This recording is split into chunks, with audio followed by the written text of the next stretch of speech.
thee.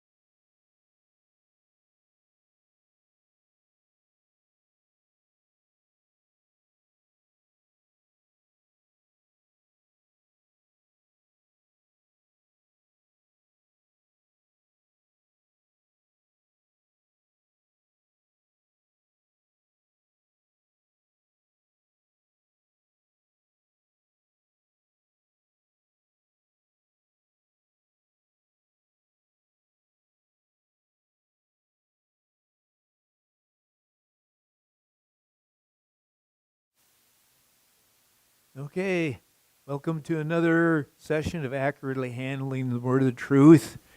We're looking at 1 Corinthians chapter 11, verses 29 through 31 tonight, if we move right along in here. Let's start with verse 29, which you'll find in the handout that you got last week, we only got about halfway through that one. We're going to start with the word, we're going to start out with a real bang. We're going to start off with the word damnation, which is about halfway through verse 29 study sheet that you've got. If you look on there, you're going to find at the top of the page it says damnation, just like I've got up on the screen there. What a way to start out a study in the Scriptures with one of the more edifying words that we'll find in the Scriptures here. And the whole verse, of course, reads, for he that eateth and drinketh unworthily, of course, we talked about the word unworthily is not in the Greek manuscripts. So it's he that eateth and drinketh damnation to himself, not discerning the Lord's body. The word Lord is not in there either, but we got as far in hashing that out as to look at the word he that eateth and drinketh damnation unto himself. I just imagine in my mind that the translators back in the 1600s that were working on the King James Version, which this is the King James Version that we're using right here, they must have scoured their vocabulary looking for the most terrifying word that they could think of to drop in here, which has caused Christians throughout the centuries terror, to be in great fear of partaking of the Lord's Supper. They may not understand everything, but the word damnation shouts at them, and they say, I'm not going to risk damnation by eating the bread and drinking the cup. I'm going to not partake at all, or I'm going to take it with such fear and trembling that I am not receiving any of the benefit that the Lord Jesus originally intended the Lord's Supper to have for us. The word in Greek that's been translated damnation is krima. And it is a word that means, I haven't got it on the sheet here very clear, but it means an investigation that can lead to a verdict or can lead to an outcome, a judgment. So there's an investigation. When you eat and drink, that's what Paul is saying, when you eat the bread and drink the cup, you are inviting an investigation of yourself. You're inviting an investigation. Now, because the word unworthy is not in there, he's not saying that if you eat and drink unworthily, you invite an investigation. He's saying whether you eat worthily or whether you eat worthily or unworthily, if you partake, you are inviting an investigation of yourself. Now, here's the thing that it can be seen as that results in a judgment. It can also be an investigation that results in an opinion. And here's why it's two different things going on with this word, is that scholars that really know what they understand Greek much better than I do, they say that krima may be used of human as well as divine judgment, or human as well as divine investigation. So it's not just that you invite an investigation by God, you're also inviting an investigation by people as well. Remember, it's not just this 15-minute once-a-month ceremony that they're talking about here. They're talking about a full-blown fellowship meal, okay, where in first century culture, there was lots of lookers on. There was lots of people that were there that, as Paul talks about it in chapter 14, that were in the categories not of believers, but they were called the unlearned and they were called the unbelievers, that were watching these worship services of the Christians, okay? Going, what are they doing? We want to know. And they would send their spies, actually, to observe what was going on, and those spies would report back to the city officials to find out and say, well, what are these Christians? Are they dangerous? Are they crazy? Or what's going on? And Paul was very concerned that there be a good report gotten back, and we'll talk about that here in just a second. But the thing is that it's not only God, but it's people that arrive, that investigate, and God does as well. Here's the thing about judgment. In Matthew 7:22, Jesus gives this principle about judgment. When you consider the word that krima can result in a judgment, he says this, he says, for with what judgment ye judge, you shall be judged. And with what measure ye mete, or give out, that's what the word mete means, it shall be measured unto you again. So this is the King James way of saying what goes around comes around. Okay? That what you reap, you will also sow. And that the upper class Corinthians, as you recall from our study earlier, they were giving out harsh treatment and harsh judgments against lower class fellow believers. They were despising the church and they were shaming the poor.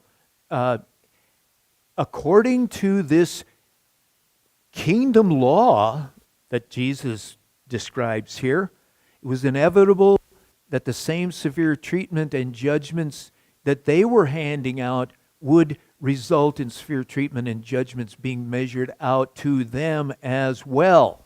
Now, let's go on to find out a little bit more about this. Next page. By using such a heavy and severe word as damnation, most people naturally conclude that God is giving a judgment of eternal damnation to people, okay? They assume that the weakness, sickness, and death that was happening in the next verse that we're going to be looking at was God's damnation upon those who were giving out severe treatment. We're going to find out that there's a little bit more to it than that. Here's what we need to do is that thankfully, in this case, in the word of damnation or the word krima, if we look down to verse 32, you can find it in there. I've got it up on the screen here. We find out what the outcome of God's judgment or investigation is.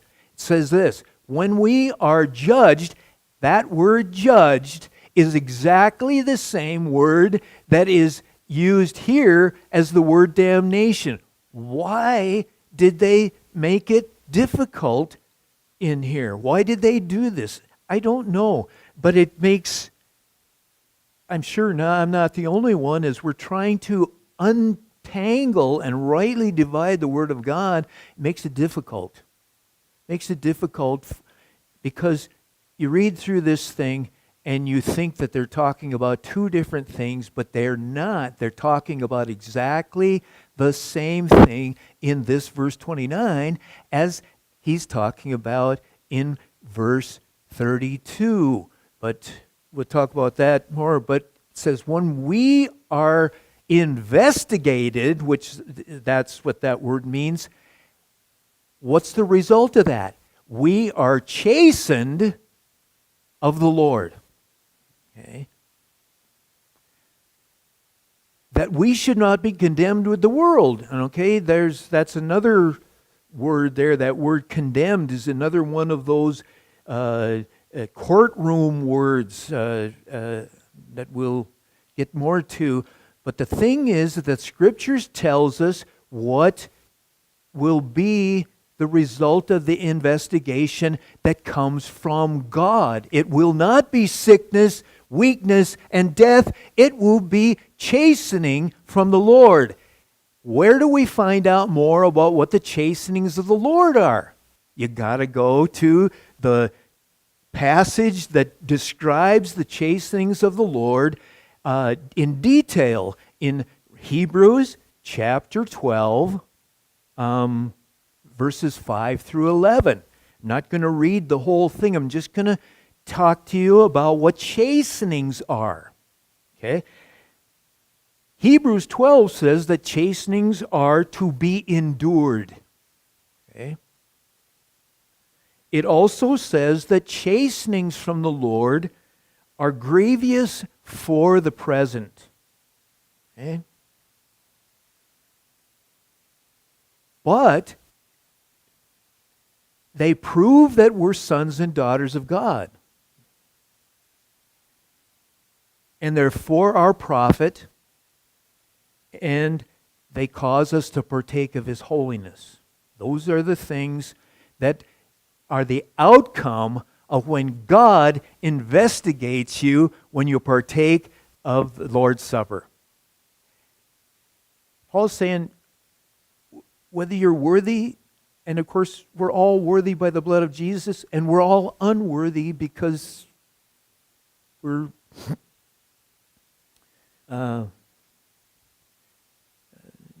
in ourselves there is no self-righteousness. There's no justification in our own selves.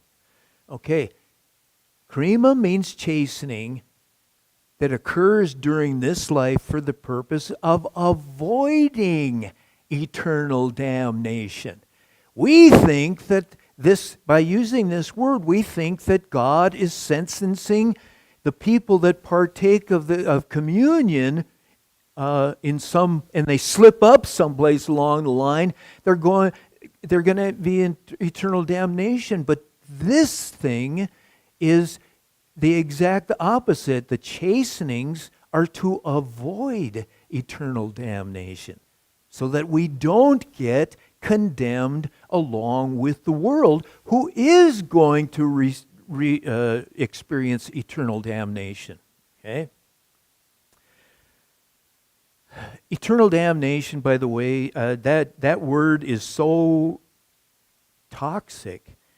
Eternal damnation is more basic form, in its basic form, means that we're going to be eternally separated from the presence of God. Okay. Right? Now, that's as far as that's going to go on that. Krima as a opinion that's based on an investigation is the second thing I'm going to come up with, or the second thing that the definition comes up with, is that this is where people investigate you or investigate the church or the individuals in it as they partake of the Lord's Supper. Because the church in Corinth was worshiping publicly, there was an opportunity for every kind of person to observe those that were eating and drinking the Lord's Supper. It was a heavily, densely populated town. This wasn't sprawled out like our cities get sprawled out. This was packed together. These people were cheek to jowl all the time. They did not have the Western aversion to close contact. They were in each other's face all the time. And there's cultures today that us Westerners, we feel uncomfortable with the lack of personal space that they allow you to have in their societies. They're in your face. They want to see everything you're doing. They'll walk right in and check you out.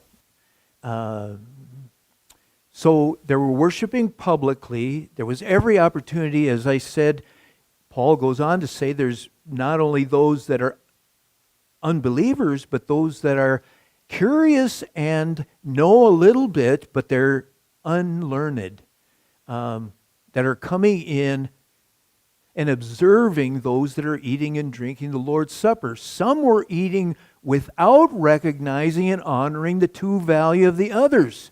We find that in verse 21 and 22, where there was those that were eating their own supper, while there were others that were left, literally, we find out, starving, and they had no qualms about doing that. The onlookers, and even possibly the fellow partakers of the Lord's Supper, would naturally form an opinion about that. Okay. Got to go the other way. Yeah. They could form an opinion about those who were abusing the others. Those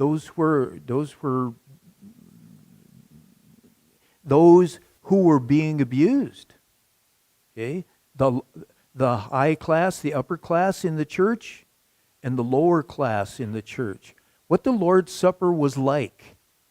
What the church of Jesus Christ is like. And ultimately they would form an opinion about what God is like. Okay? Paul was very concerned that they would get an accurate and favorable impression of Christ and his church. Okay?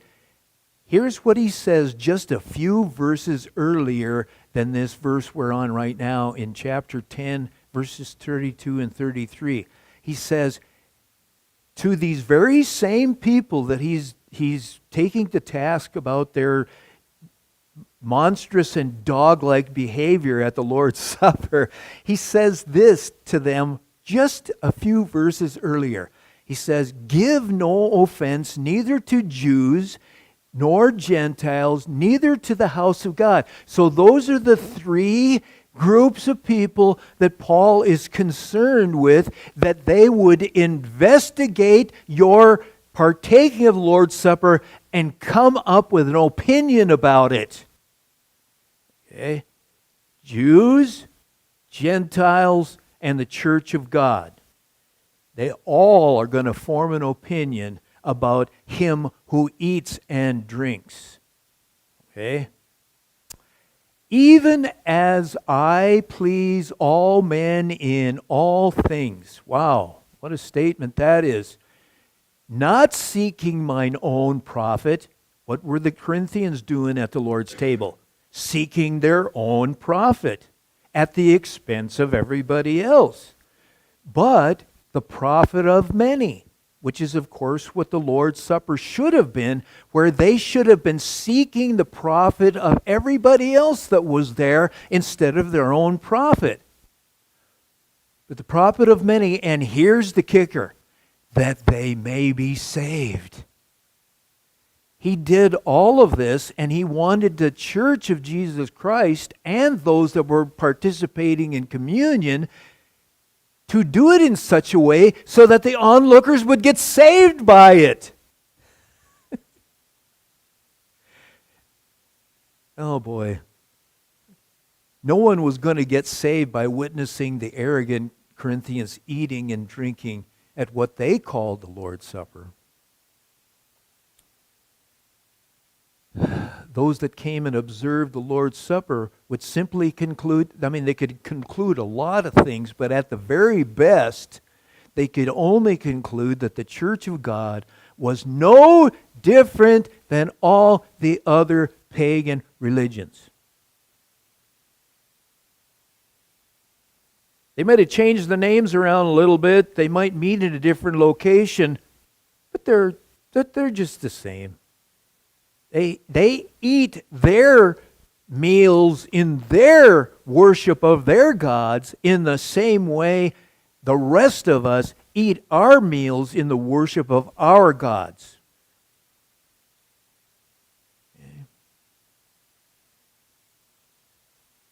They would also conclude that Jesus Christ is just the same as all the other pagan gods.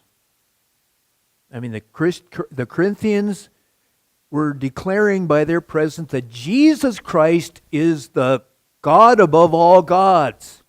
And they're looking and saying, He's the God above all gods. What does Jesus Christ produce in His people? And here they are with monstrous and dog-like behavior when they're eating together. Some are withholding food from those that desperately need it. Okay? And they're just saying, Jesus Christ is just as unpredictable and, what's the word I'm looking for?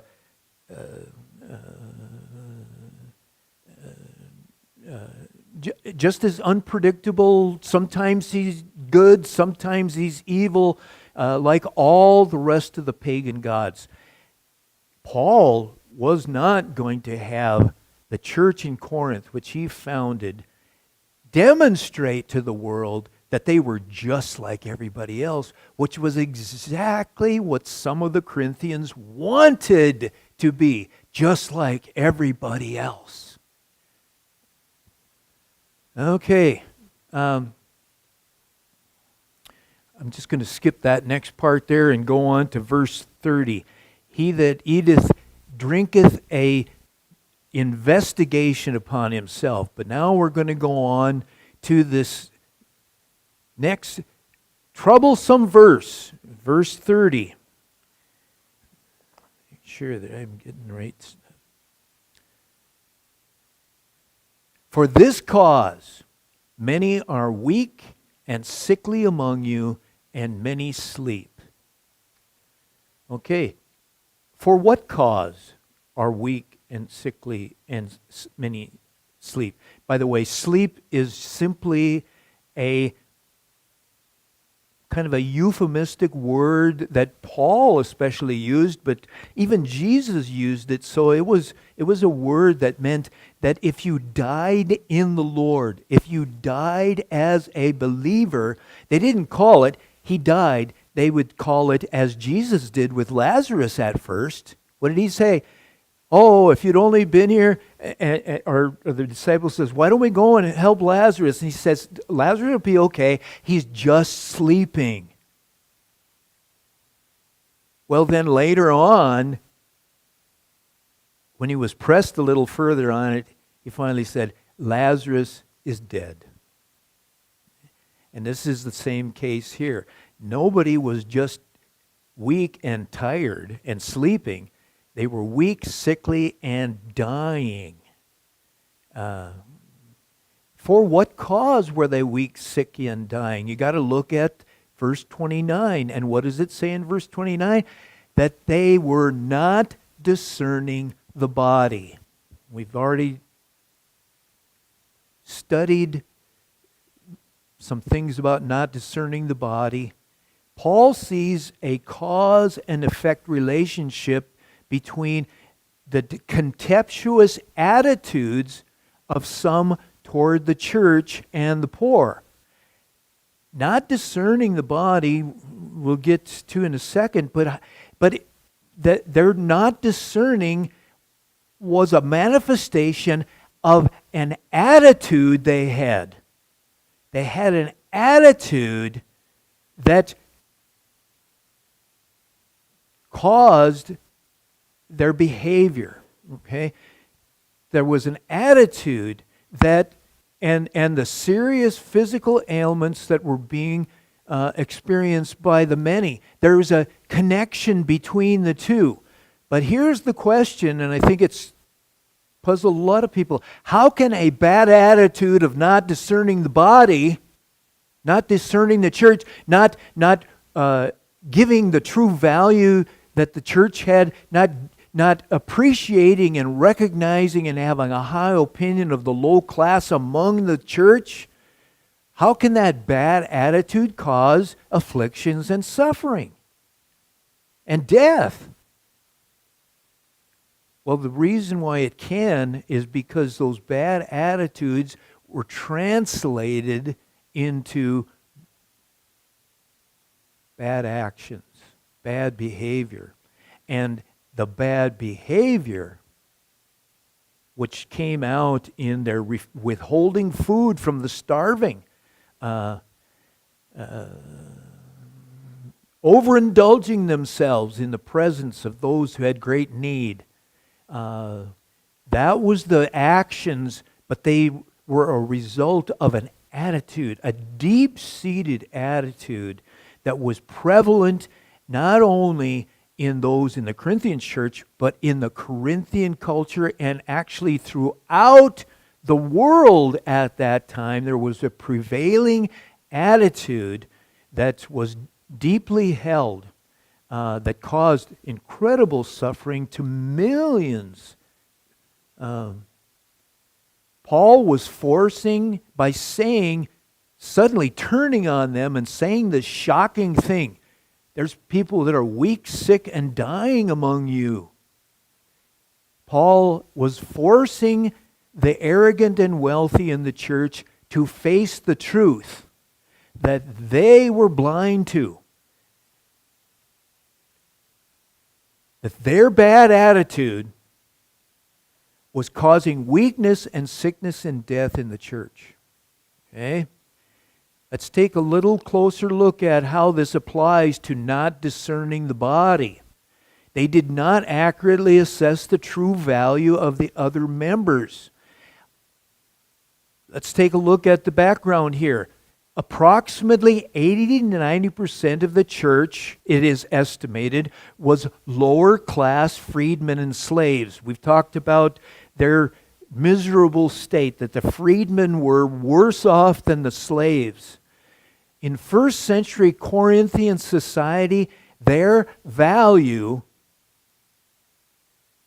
what do you think the value of a freedman or a slave was to an upper class Roman or rich merchant in Corinth? Here's what the value of these lower class believers was to them. They had the same value as any other thing that they owned. Okay? The upper class 10% of the church firmly believed that the lower class minority were merely tools that had no more value than what they could do for the owner. Just like if I own a hammer, I can do what I please with that hammer without a twinge of conscience for that hammer. Or a computer, the same thing. I can do what I want. Now, many of us in our culture today, we worship our computers because of what they can do for us, okay? And so we treat them like royalty, not because we love that piece of silicone and plastic and wires and stuff, but because of what it can do for me. And that's the way they viewed all of the 80 to 90% of the believers in the Corinthian church. They were viewed by that wealthy few as human tools. Aristotle, who was a guy who formed much of the attitudes and beliefs of the Romans and the Greeks, he called them living tools. The only difference between a hammer or my shoe or any other tool that I have is that this one was sentient. Okay? But it had no more value than that. So that's what it means when they're saying they did not discern to the body of Christ. They did not have an accurate assessment of the true value of those others in the church. They saw them, and all they saw was a tool to be used.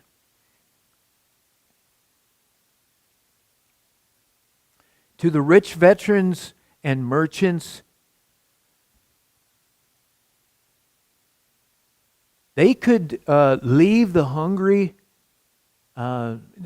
leaving the lower class hungry and shamed was not viewed by them as a crime against a person, okay?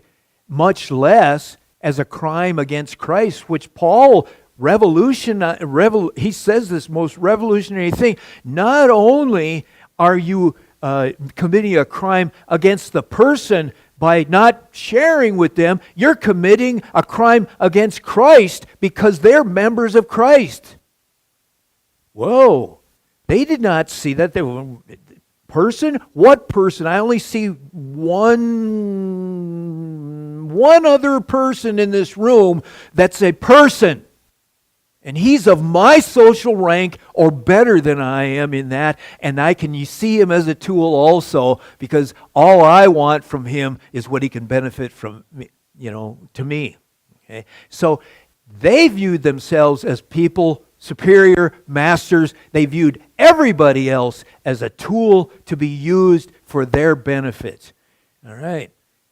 They did not think that they were committing a crime against the person and Christ. They simply viewed it as having the right to do what they pleased or not do what they pleased with what they owned. They were simply things. They were simply things. However, 1 Corinthians 1 and in 1 Corinthians 1, 27 and 28, it talks about that God has chosen, let's see, where am I here? God has chosen the very ones that the class system considered to be nothing, to be mere tools, to be the very ones that he values the most. Okay? We'll talk a little bit more about that. We'll investigate those verses here in just a second. But the thing is that God, the people that God valued were exactly the opposite of what the class system of Corinth valued. Exactly the opposite. Number two, the meaning of you do not discern the body is that they did not recognize and appreciate that the lower class of the church were, as Peter says in his epistle, a chosen race, a royal priesthood, a holy nation, a people for God's own possession. If you're going to be owned by somebody, guess who you should be owned by? A good master, a good one. Anyway, the thing about it is that the lower class members of the church were cunningly disguised as things and tools to the eyes of the world system. And we see it today too. As we look around, there's a system there, and we view others and we say, no, but God, they're only disguised for now, and God needs to open our eyes, and that's what chastening is all about, is that God has His ways of opening our eyes to who it is that we're really among. Okay? Bringing up that appreciation level. And the last thing about not discerning the body was that they had not adopted God's opinion of the body. Their opinion varied according to the reciprocity ethic. I can hardly say some of these words as I was studying them. Of their culture, reciprocity ethic was that the only one that they had a high opinion of, or the only one, as it talks about in the next chapter, the only one worth honoring was one that could return honor to you. The only one worth giving food to was somebody who could in turn return food to you. There was a reciprocity that had to happen. It was enforced, it was taught, it was accepted that if I did something for you, I expect you to do more for me.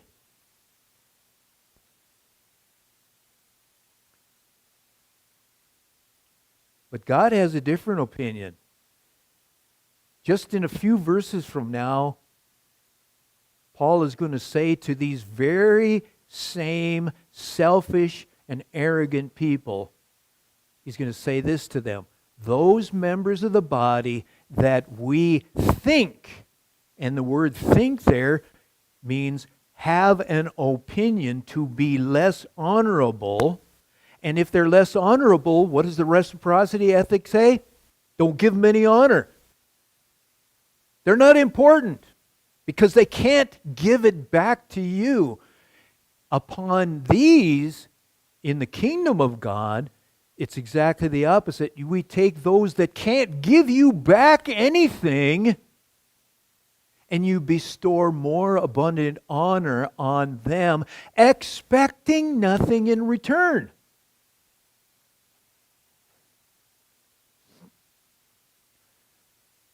All right, in 1 Corinthians 11:18, Paul states what the basic fault that he was correcting was.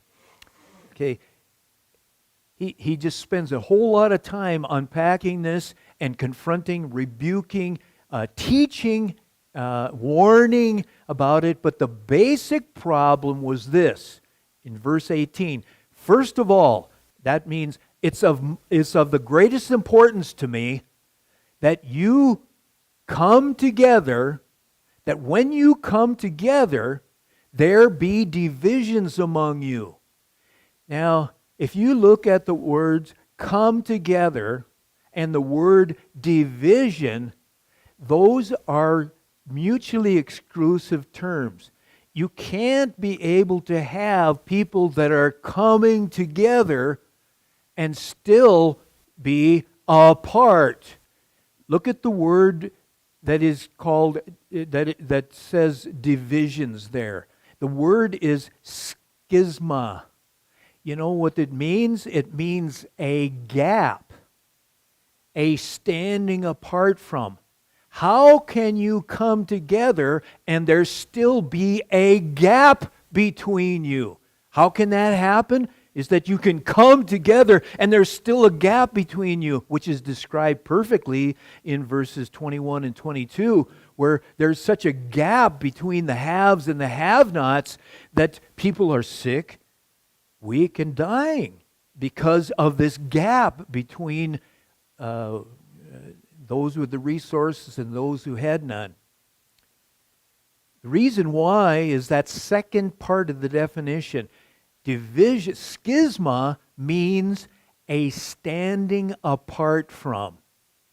It means that there's someone that stands apart from the others. They separate themselves. In modern English, the word division is actually, and you'll find this in many of the Greek English dictionaries, discrimination. That's our word for what Paul saw happening in the Corinthian church.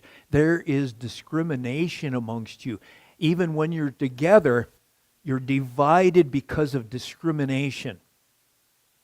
The Lord's Supper was intended as an opportunity to demonstrate standing together, sharing. Rocky talked about it on Sunday, is that communion means sharing. It was an opportunity to demonstrate the sharing with one another. And the Corinthians had made it into an opportunity to demonstrate standing apart from each other.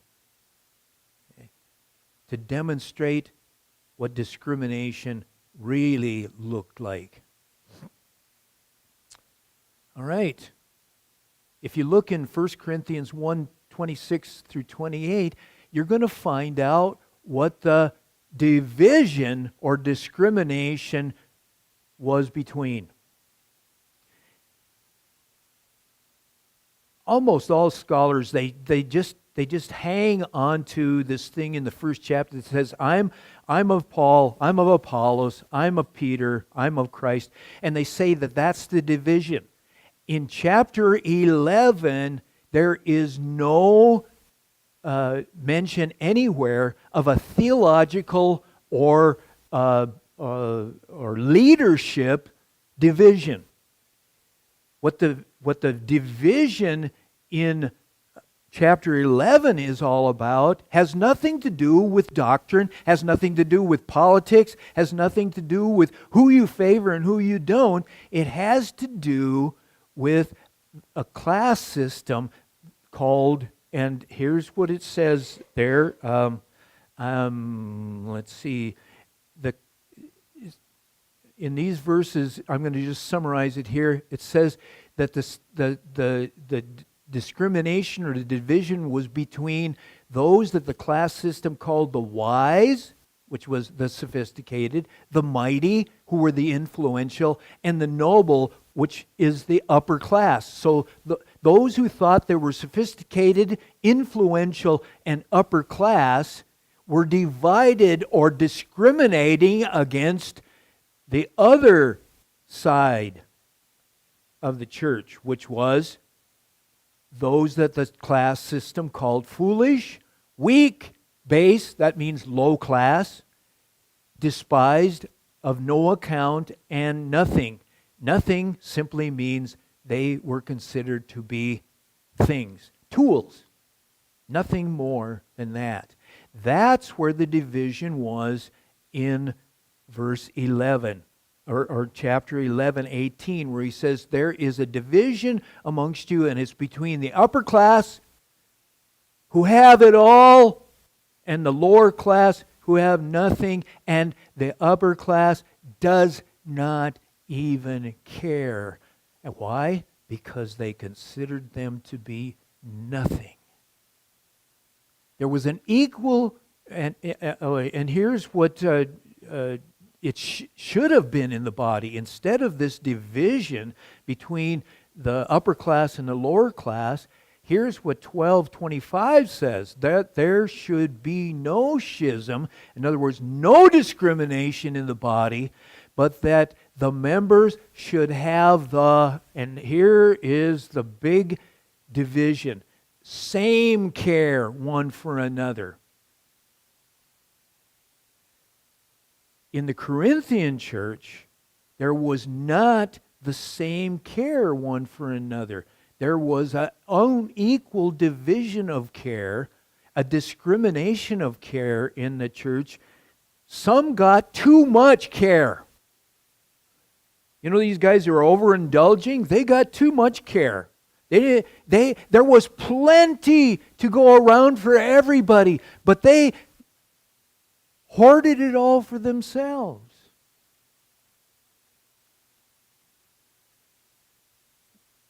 Okay, and there was others that got no care at all.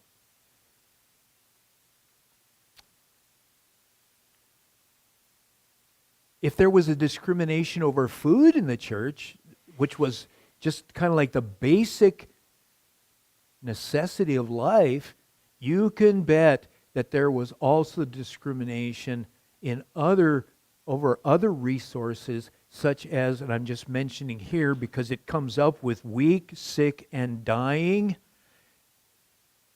They were not getting medical care, or they weren't getting shelter, those kinds of things, even though there was enough to go around if they stopped discriminating against the lower class. Many are weak and sickly among you, and many sleep. Many means a great number. This is not just a few, and it's not a prophecy about what might happen in the future if they don't shape up. This is already happening among them, and we've got historical facts to support that. Get to those too. It is taken for granted, without proof, I might add, by most of the church and by most of the scholars that I read and investigate and consult online and things, that God Himself is causing weakness, sickness, and death amongst many in the Corinthian church. Okay, and He's doing that because they're guilty of the body and blood of the Lord. Okay, which it says in verse 27. We've already talked about that, to realize that means something different than what it what it says on the face of it.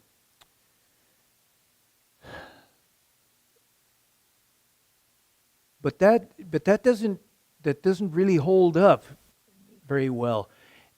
If God is visiting weakness, sickness, and death upon a great number in the Corinthian church, who was of great number in the Corinthian church? The freedmen and the slaves, right? They were of great number in the church. Does that mean that they were all eating and drinking unworthily and committing a crime against the body and blood of the Lord? They didn't even have any supper to bring, much less eating unworthily.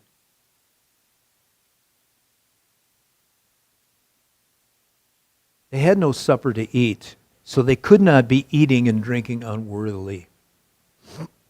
The other thing is, in 1 Corinthians 26, we find out that there were only a few upper class people in the church. It says, not many in the church. The few members had but see, the thing is that we realize that the ones that were eating and drinking unworthily had to be the wealthy and the upper class, because they were the only ones that could bring their own meal, as it says in verse 21, their own meal to the Lord's Supper. The others were hoping that the church would help them.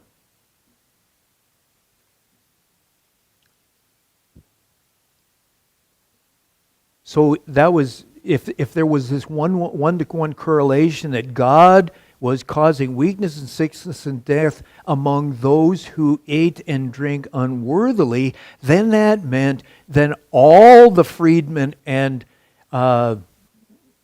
slaves were eating unworthily, and that very few of the wealthy and overindulged were eating and drinking unworthily. But the rest of that section doesn't support that. We find out that if that was the case, then those that were withholding the resources from the others were the only ones that weren't getting sick. Okay? And that would make more sense because they had the resources to avoid getting sick.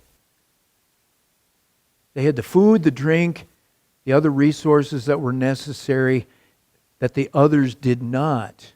There is no correlation between who is eating unworthily becoming the same ones that got sick. There's no indication of that at all in here. It is simply an assumption that is made without any proof. Okay?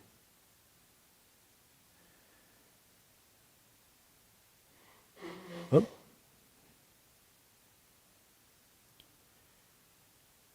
The other thing that's obvious if you just take a look at it is there nowhere in this whole passage that implies that God has caused these physical afflictions. The assumption that God causes sickness and death of a great number in the church is difficult to reconcile with the gospel. Okay? Now, what many do that advocate for this idea that God is visiting His wrath upon a great many because they're not taking communion right, they have to go to the Old Testament.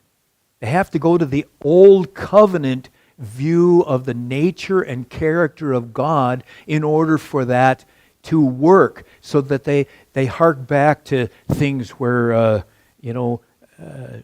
many people died as a result of God breaking out among them, things like that. But it's difficult to reconcile that view of God's character with the gospel's view of God's character that is found especially in relation to this thing of God showing His wrath by weakness, sickness, and death, when it says in Romans 5:9, being now justified by His blood, that's Christ's blood, we shall be saved from God's wrath through Him. That's the character and nature of our God. That's how God is dealing with mankind in the new covenant. It is much more in harmony with the nature and character of God that the causes of sickness and death among them was natural consequences of the discrimination of care that existed in the church over something as necessary for health and life as food and drink. There was weakness, sickness, and death among the great number of them because the great number of them didn't get enough to eat. It's just as simple as that. Because the rich were hoarding and withholding food from them and had no pangs of conscience about that. Even were they stupid and blind? They didn't realize that people were sick and weak and dying? No, they saw it, but it did not faze them one bit. Why? Because their culture and because of their own flesh viewed them as nothing more than inanimate objects. That's how it could happen. And that seems much more reasonable than that God was causing this. Guess who was causing this? The wealthy minority, the upper class, considered the majority, the lower class, to be things, and could easily withhold food from them without any pangs of conscience. Now,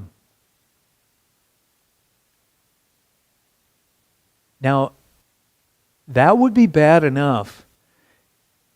But there's the historical fact, and I'm going to read you a little bit about this. Got to do this on it.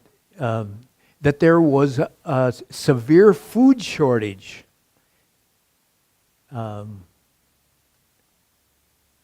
During this period of time that Paul wrote. Paul wrote to the Corinthians in 55 AD. Okay, keep that in mind. Historical records show, and by the way, the Romans and Greeks, they kept records. Man, did they keep records. So this is accurate, that the historical records show that there was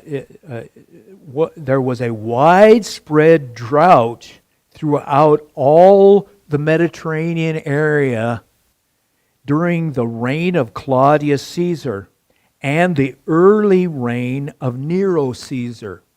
Okay? When did they reign? Between 41 AD and 57 AD. Guess what was going on and had been going on for some time in Corinth at the time that Paul wrote this about this weak sickness and dying among a great number, is that there was a severe food shortage in Corinth. Now, Corinth might be a great location for shipping, and there was lots of shipping that went through Corinth, and they were rich because of it. However, it was a really bad place for agriculture. You couldn't grow anything around Corinth. Okay, so there was no way for the poor slaves and freedmen to go out of the city limits and scratch up a garden and subsist on that. No, they couldn't. There wasn't any way for that to happen.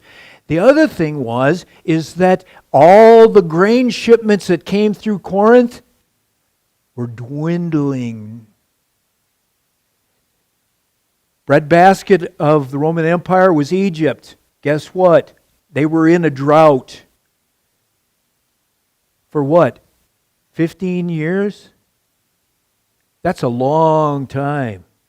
Agabus in Jerusalem prophesied that this was going to happen. Before it started to happen, he prophesied that this was going to happen. And it came to pass, according to the Scriptures, in the years of Claudius Caesar.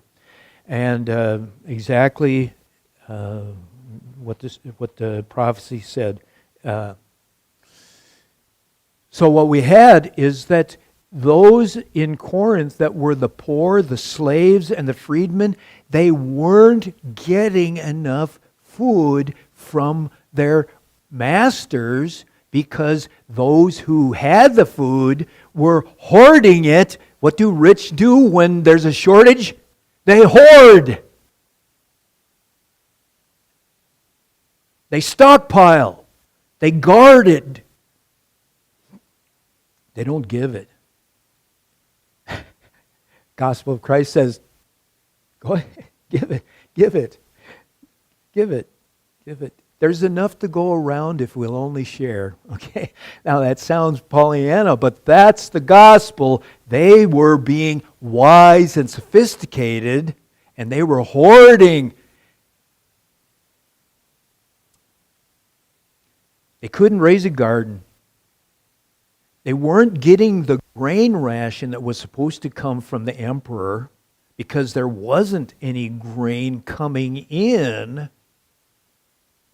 The only place there could be help was in the church.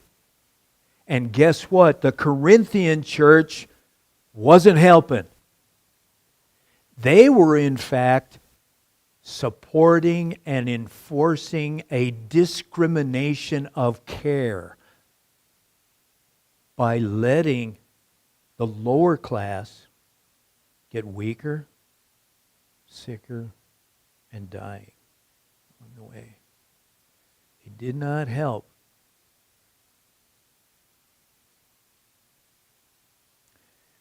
The thing about it is that the church didn't have a qualm.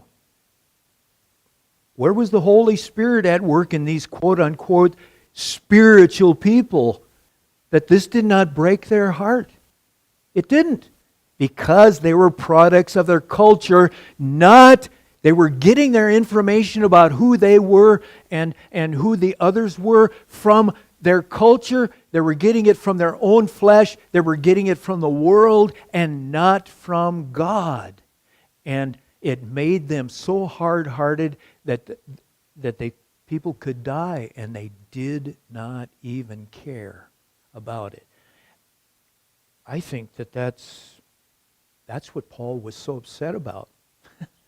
He was really upset about this. Is the place that you were supposed to be sharing has turned out the place where you are discriminating. And that was unacceptable to him. We will start again next time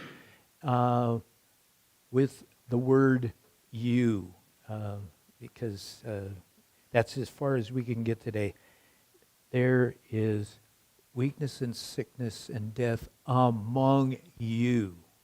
Stay tuned. Thank you.